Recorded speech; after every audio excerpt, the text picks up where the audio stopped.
talk's called The Democratization of Genius. I think that'll make sense eventually. I didn't come up with this title. Some other dude said, that thing that you just said, that should be called The Democratization of Genius. I'm like, okay, sure, I'll put that in a talk. So I'll start kind of early. So I was born in Taiwan. I moved over when I was just a couple years old.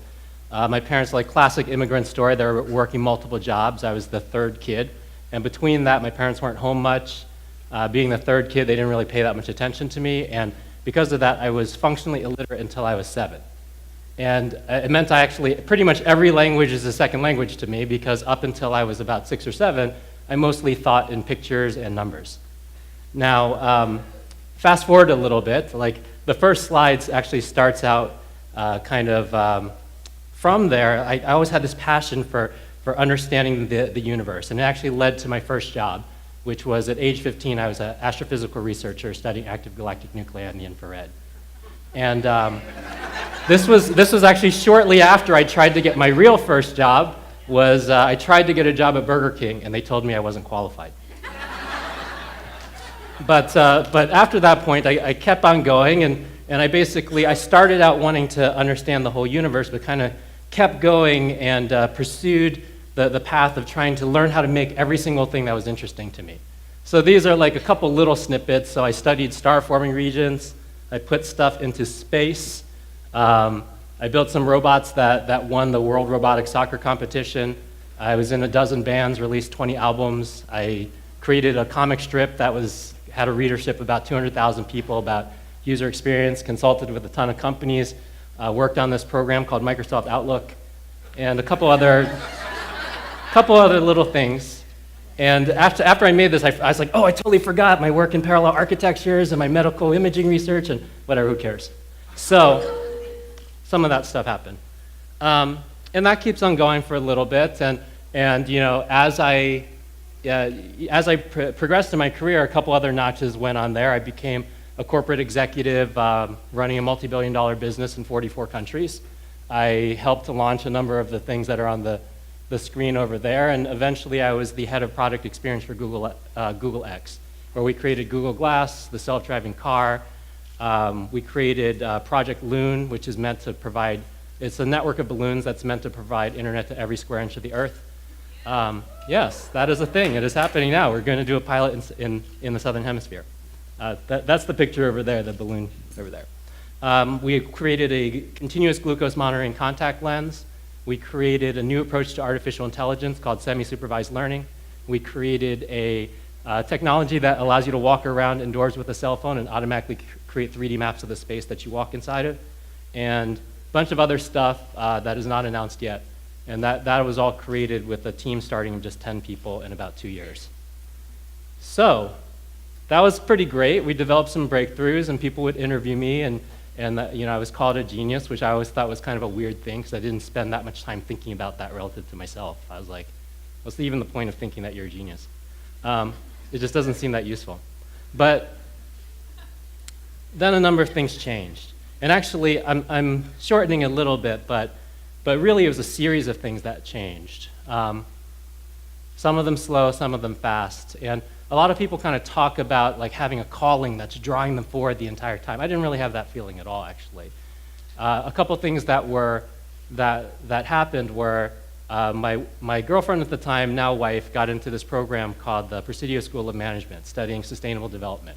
And from there, I kind of was like cribbing, like reading her books, like both learning about business, because I need to be a corporate executive. I don't have an MBA, so I just reading what she had.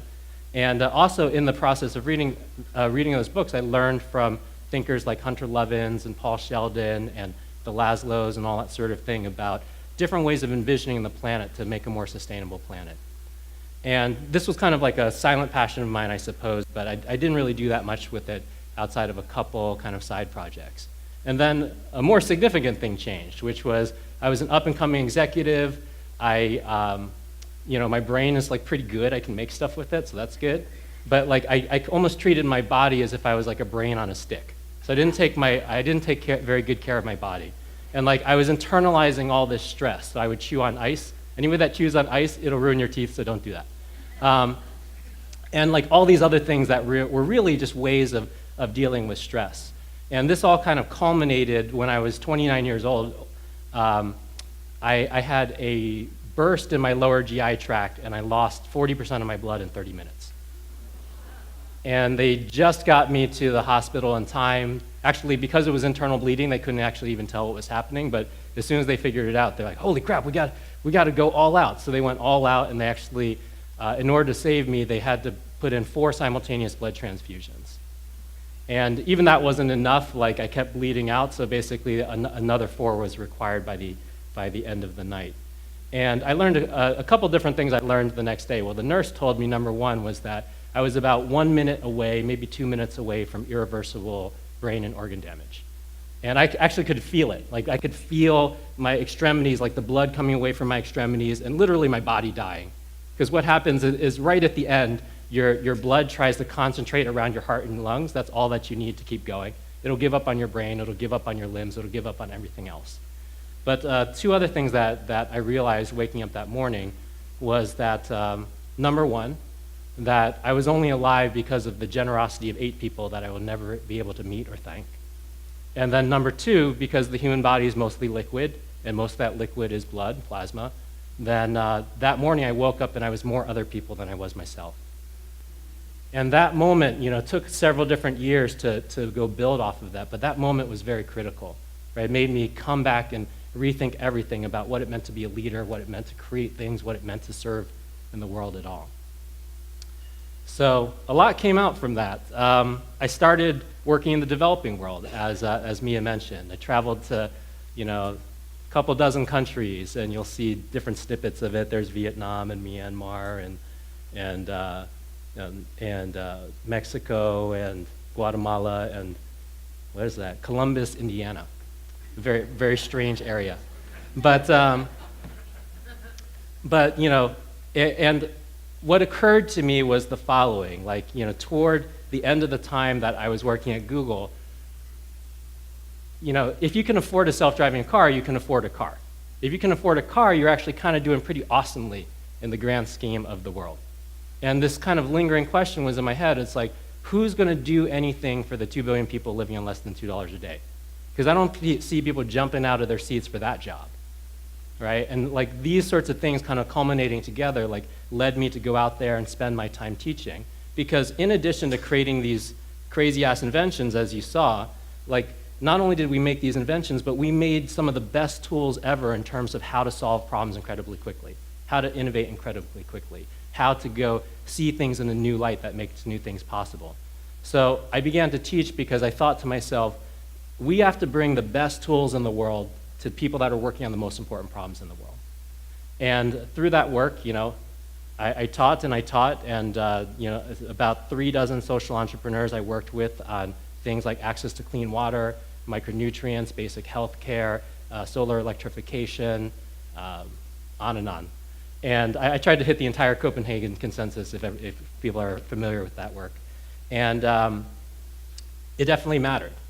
But there was a point when I was in a pickup truck, bumping through the jungle, trying to go deliver these solar electric boxes to these folks in Guatemalan villages that had never had access to electricity before. And I'm not driving because I can't drive in the jungle like that, but my friend Juan is driving. And we have a lot of hours because it takes 5 hours to get to this village, because you get to the end of the road and you're like, oh, are we here? And then he's like, nope. He makes a left turn right into the jungle, and we go a couple more hours. And during that process, Juan turned to me and he was like, Tom, maybe it's just too late. Maybe we just have too many people to have a sustainable planet. If we had half as many people in the world, we could somehow pull it together and we'd have enough resources, we'd have enough time, we'd have all that sort of thing. We could make a sustainable planet. And I don't know what it was, because I didn't even think about it. Immediately as soon as he finished his sentence, I was like, Juan, that's not the problem. 40 years ago, we had half as many people in the world. And if we keep thinking the way that we did back then, and we do right now, even if that happened today, we'd have the same problems in 40 more years. And the problem is not out there, it's in here. And because of that, I learned that the rest of the gaps, there's a lot of gaps on the outside, right? If you can get these boxes to these villagers, it makes a difference. If you can get micronutrients into these people's hands, it makes a difference. And those are the outside gaps. But I realized that even that is not enough, and you can't stop the outside, work on the outside gaps, you need to keep going. But there's more. The rest of the gaps are on the inside. So as an engineer, I'm always interested in how stuff works. Like the reason I was able to do so much stuff while I was growing up and as a kid was that constantly I'd be like, how does it work? How does it work? How do I make that work? And same sort of thing. It's like, well, if the rest of the problems are on the inside, how do you go make that work? So you can tell I'm not a marketer because I called the project the psychological antecedents to global prosperity. But the shorter way of describing it is we got what we got because we think how we do. And what are the ways that we need to think in order to get a sustainable planet? And the way to, and I also had a deep dedication to practice. I'm a very practical person. Some of the things I'm going to talk about sound theoretical, but my mantra is like, don't even begin thinking about theory until it works 10 times in practice in several different contexts. And then it might be interesting enough to go put into there. So I only worked in practice, and I called the different techniques that started coming out from that practice mental debugs. And I'm going to try to share 5 of them with you in the next 18 minutes. Here we go. So debug number 1, knowing is the enemy of learning. Now, okay, well, knowledge is great, right? Absolutely. Knowledge is a noun. Knowledge is great. And accumulating as much knowledge as you can in life, that's wonderful. But knowing is a verb that you do with your knowledge. And just like any 2 verbs, like juggling or riding a bike, it's very difficult to do 2 verbs at once. So knowing, being in the verb of knowing and being in the verb of learning actually is quite difficult. And it's worse than that. Like a lot of verbs you can struggle through. Somebody could ride a bike and juggle at the same time, but knowing is the enemy of learning because knowing makes learning impossible. Because this is what happens in the brain when you are in a state of knowing. You have a current sphere of knowledge, and knowing is like a shell. It holds that sphere of knowledge tight. Because you don't want to corrupt what you're trying to go communicate to people in your process of knowing. So because of that, you hold your sphere of knowledge tight. Learning is the exact opposite process. Learning makes your sphere of knowledge into a permeable membrane. You can let new ideas in, you can allow them to synthesize, so on and so forth. And because of that, and the specific chemical is moderated through the hippocampus. Like literally when you're in a state of knowing, the chemical that allows you to learn new things is just stopped, right? Now, what does it look like to be in a state of knowing? I think all of us have seen this before. So a big crisis happens, and the very first thing that we do is we bring all the experts on stage. And what experts are paid to do is to be in a state of knowing, right? And the thing that's tricky about that is there is a good time for knowing. The good time for knowing is when you've already done the thing 100 times and you just want to do it one more time. If you're opening another McDonald's franchise, it's been done 1,000,000 times. You don't need to break any rule books in order to go do it. Just do it the 1,000,000th and one time. Be in a state of knowing about that's fine. But the place where you want to be a state of learning is any problem that no one has solved yet, right? So when a big crisis comes and you bring those experts on stage and they're all in a state of knowing, you're doing the exact opposite of what you need. You need to get into a state of learning in order to go solve new problems, to create new possibilities, to do something that hasn't been done 1,000,000 times before. And I know all of you are doing things that haven't been done 1,000,000 times before. And because of that, you need to question yourself whenever you get into a state of knowing. So really simple exercise. So, and if you have a piece of paper in front of you, we're going to try to do this in 1 minute. But just write down any stubborn challenge in your life. I'm actually going to time you.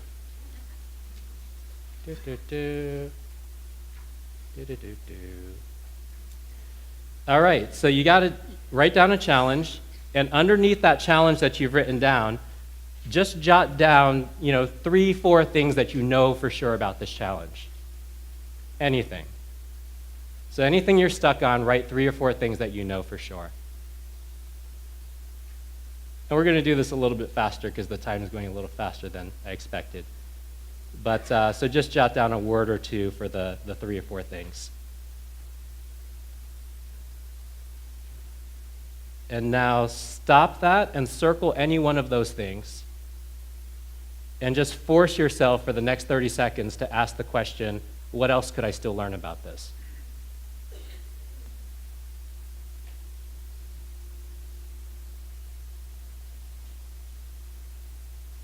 Going to give you just 15 more seconds.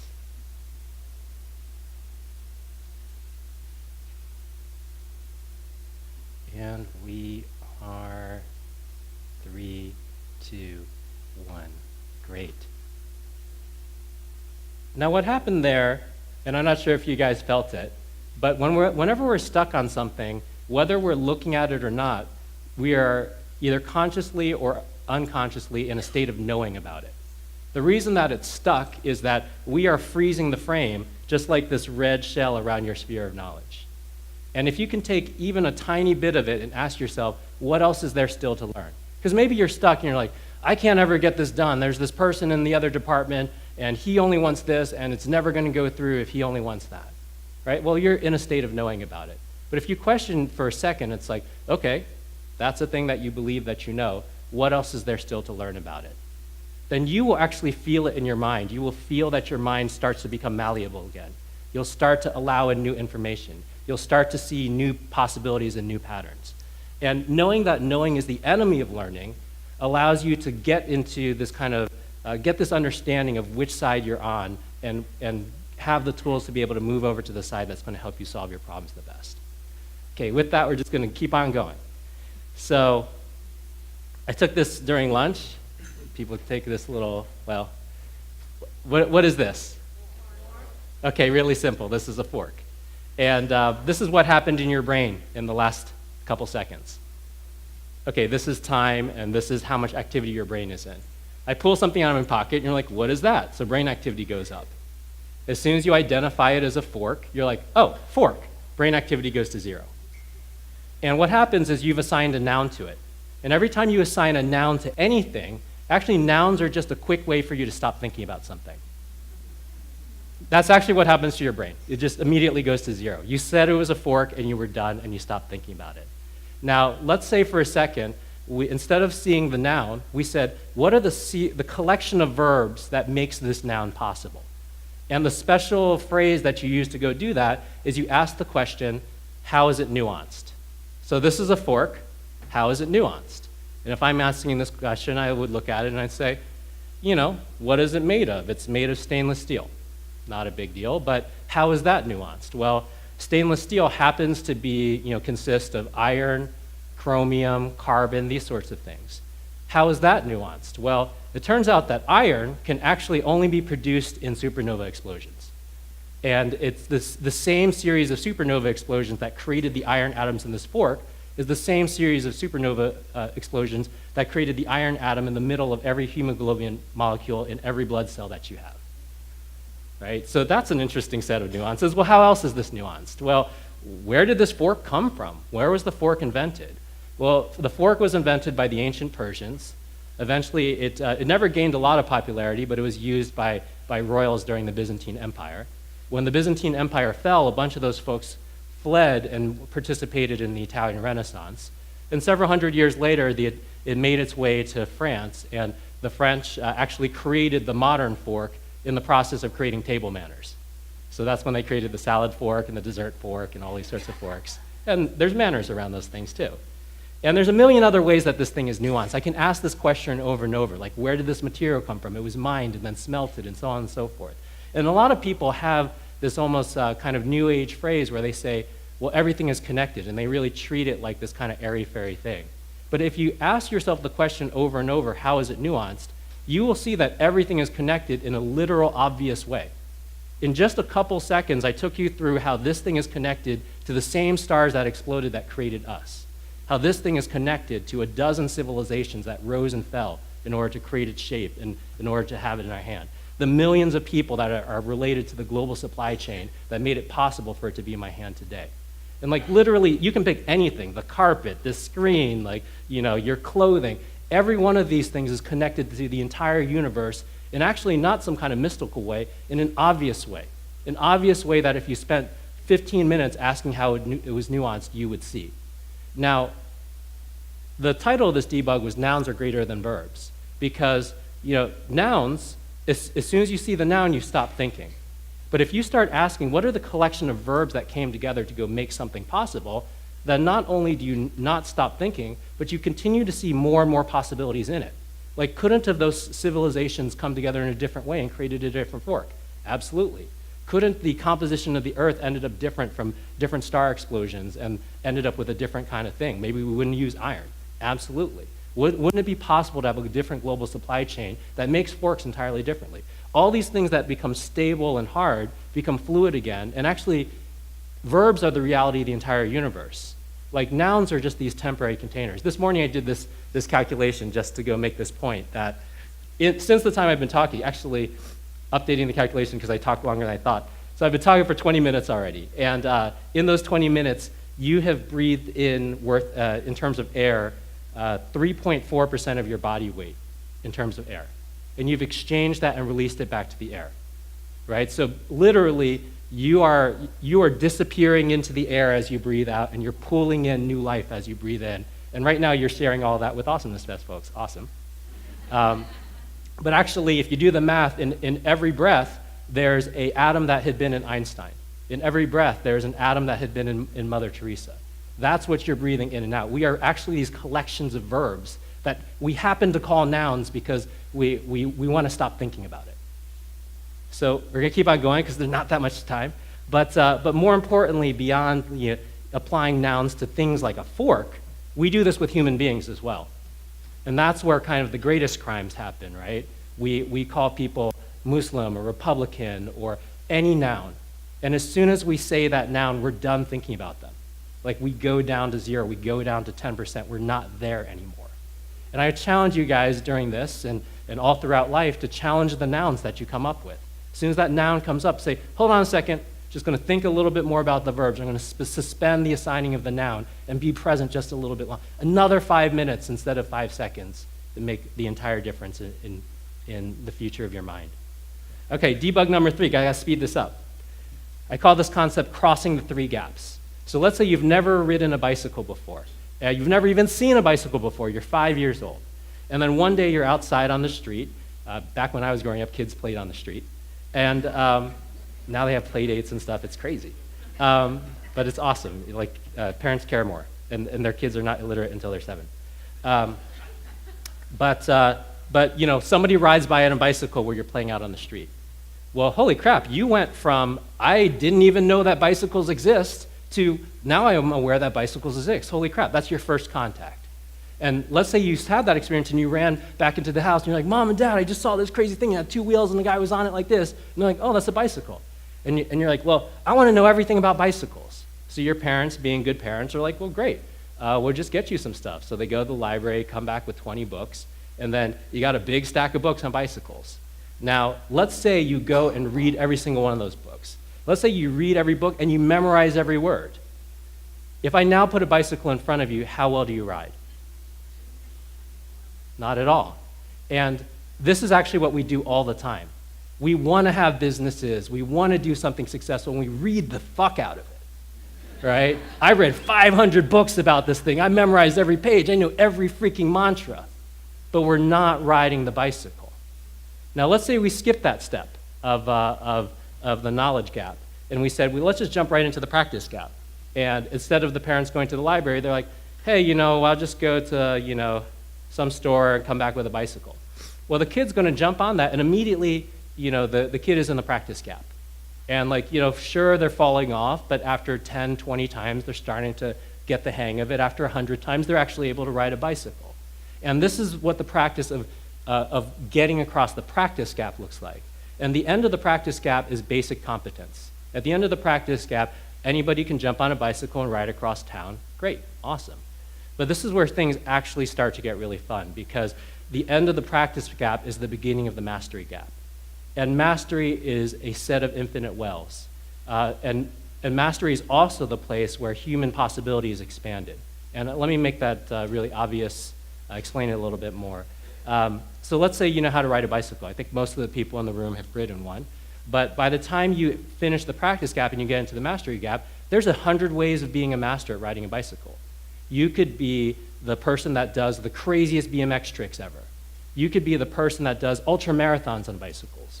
You could be the person that can mountain bike downhill in any terrain. And there's masters for every one of those disciplines. And the person that does that 150th new trick is expanding the possibility of what humanity can do. The person that rides a terrain that no one has ever ridden before is expanding the possibility of what humanity can do. And that is what the mastery gap looks like. And anybody who's in the master gap, well, number one, they're in flow and they're having fun and all that sort of stuff is amazing. But they'll tell you that it's an infinite well. So I'm a musician, and if I know that if I practice guitar every single day for 5 hours, if you asked me on my very last day of my life, about the guitar, I would still tell you there's an infinite amount more to go, right? And that's the beauty of the mastery gap.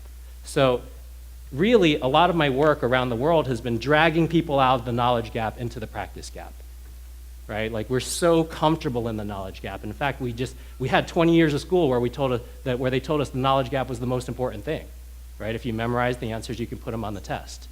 But we can't ride those bicycles, right? And it's actually much easier to get into the practice gap directly than it is to do the knowledge gap and think that it matters.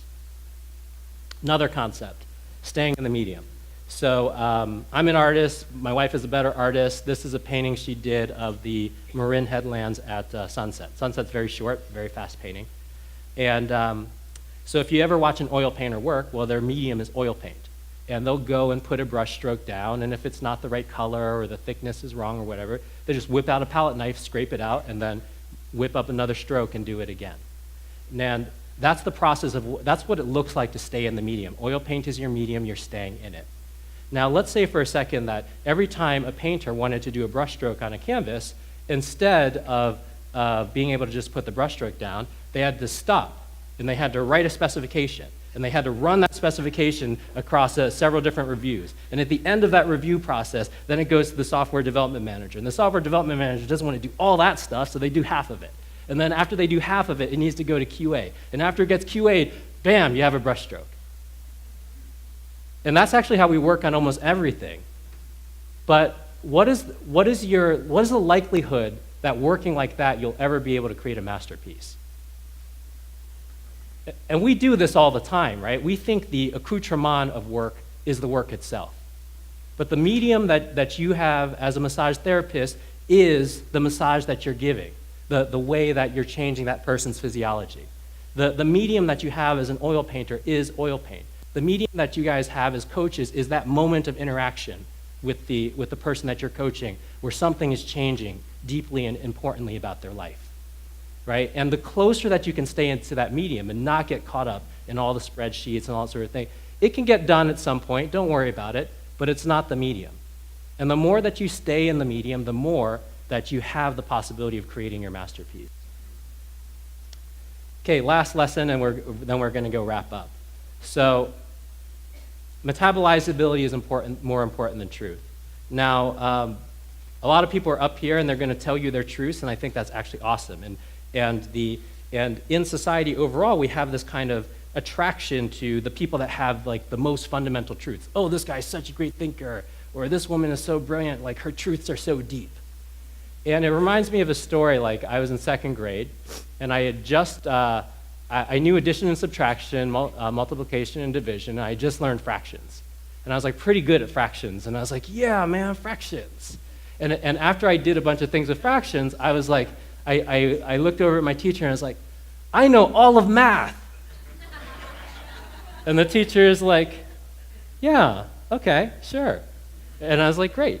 So now what happened there, right? In some ways you could say, well, the teacher lied to me, because like after that I learned, vector calculus and affine geometry and quaternions and some other stuff, right? And so there's a little bit more math than what she had said. But what she actually taught me at that point was the most metabolizable thing I could get. Like for a second grader to get a second grade lesson is to help them. Even if you're a PhD thinker in consciousness or a PhD thinker in the field that you're in, for you to go to somebody who's a relative second grader in that field and try to teach your PhD lesson, as much as you think that's your truth, it doesn't serve them at all, right? And the strength of somebody who's that accomplished at that is to be able to say, okay, I get that kind of you're in second grade right now, so I'm going to give you a third grade lesson, right? Or if I really want to stretch you, I'll give you a fourth grade lesson. And then if you come back and that's changed your life, then I'm going to give you a sixth grade lesson. And because metabolizability is the thing that really propels people forward. It's the act of service. It's not the act of allegiance to some sort of ultimate truth that nobody can grok. And, this is true of all our work all the time. Like a lot of times we'll compare two teachers too, and it's like, oh, I kind of like that person's teachings, but this person's teachings are way better, and like because I cut that out. And like you have to understand that those people are all teaching a truth that is metabolizable to a certain audience that really helps them. And because of that, we don't need to fight each other, right? It's wonderful that there's second grade teachers. There's wonderful that there's seventh grade teachers. It's wonderful that there's PhD level teachers. It's amazing. And despite all I know about math, I still use fractions every day, right? So as much as you think you're past those lessons, you're past those lessons because they're now a part of you. They really continue to matter. And because of that, like metabolizability is the thing that you focus on, not truth. And metabolizability is about service to the person that's in front of you. So kind of wrapping up some of the debugs that I'd seen, and I forgot to say this, but it's like when I got onto the task of making these debugs, number one, I started working entirely in paper, and I work on these incredibly tiny, I write incredibly tiny on incredibly tiny books. But I've collected about 200 debugs that all kind of unlock something about human psychology, the psychological antecedents to global prosperity. And you know, today I was able to go share 5 of them. We're actually going to have a couple minutes left for a little bit of back and forth. But let me just kind of close on this thought relative to the ones that I've just taught, which is instead of chasing success or your vision of success, maybe the only question to ask is, how can I love my medium long enough to create my masterpiece? Yeah! Thank you. All right. All right. That's it. There's nothing else to say. Very good. Okay, thank you. All right. Yay.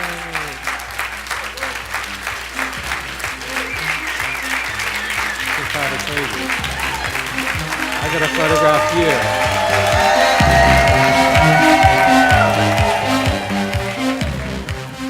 Hey.